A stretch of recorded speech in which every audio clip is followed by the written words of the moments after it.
Karibu mpendwa mtazamaji wa Mwangaza Digital, nawe msikilizaji wa Radio Mwangaza FM, tuweze kusikiliza na kutafakari kwa pamoja ujumbe wa Mtakatifu Gaspari, ikiwa leo ni tarehe 21 Machi. Tukitaka kufikia faraja timilifu, ni lazima tushiriki kikombe kile kile ambacho kwa upendo Bwana alikinywea mpaka tone la mwisho kuzikomboa roho. Yesu na awe amani yetu, faraja yetu. Yeye atakuwa siku moja tunu yetu mbinguni.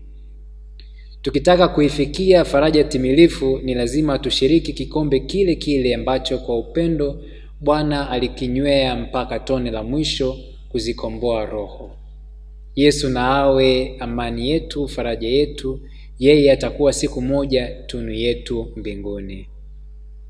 Ndugu zangu wapendwa, Mtakatifu Gaspari anatuelekeza kwenye ukweli mkuu. Njia ya kwenda faraja timilifu inapitia kushiriki kikombe cha mateso ya Kristo. Yesu mwenyewe aliuliza wanafunzi wake, "Je, mwaweza kukinywea kikombe ninachokinywea mimi?" Rejea Injili ya Mathayo sura 20 mstari wa 22. Hiki kikombe si cha mvinyo tu, bali ni kikombe cha mateso, cha kujitoa, cha upendo usio na kikomo.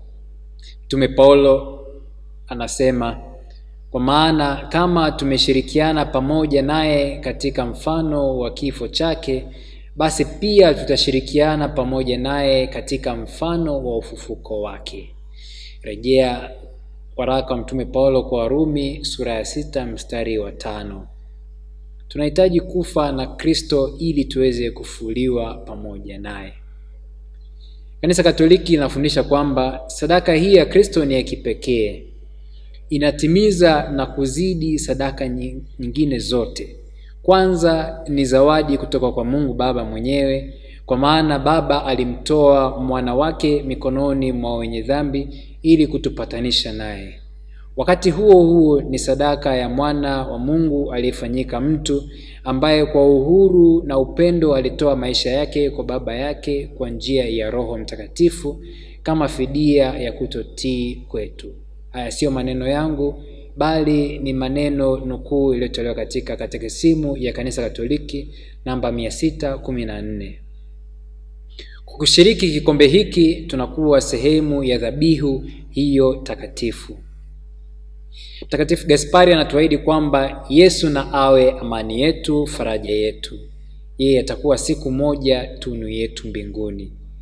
Hii ni tumaini kwetu, kwamba mateso ya wakati huu hayawezi kulinganishwa na utukufu ambao utafunuliwa kwetu. Rejea waraka wa Mtume Paulo kwa Warumi sura ya 8 mstari wa 18.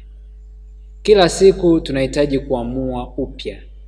Je, tunakubali kukinywea kikombe cha Kristo? Je, tunakubali kushiriki mateso yake ili tuweze kushiriki utukufu wake? Niwakumbushe kauli mbiu ya Jubilei kuu ya mwaka 2000, Kristo tumaini letu.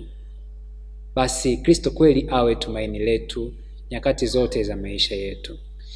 Kila mmoja wetu basi asali na kumwomba Bwana Yesu akisema, Bwana Yesu, wewe ulikunywa kikombe cha mateso hadi tone la mwisho kwa ajili yangu. Nipe moyo wa kukubali kikombe changu na kukinywea kwa upendo. Uwe amani yangu, faraja yangu na tumaini langu.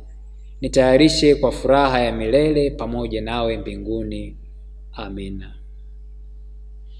Nilikuletea tafakari hii ni mimi Patrick Robert Mamseri wa shirika la wamisionari wa damu azizi ya Yesu kutoka nyumba ya malezi ya Mwenye Heri Yohane Merlini, Miyuji, Dodoma.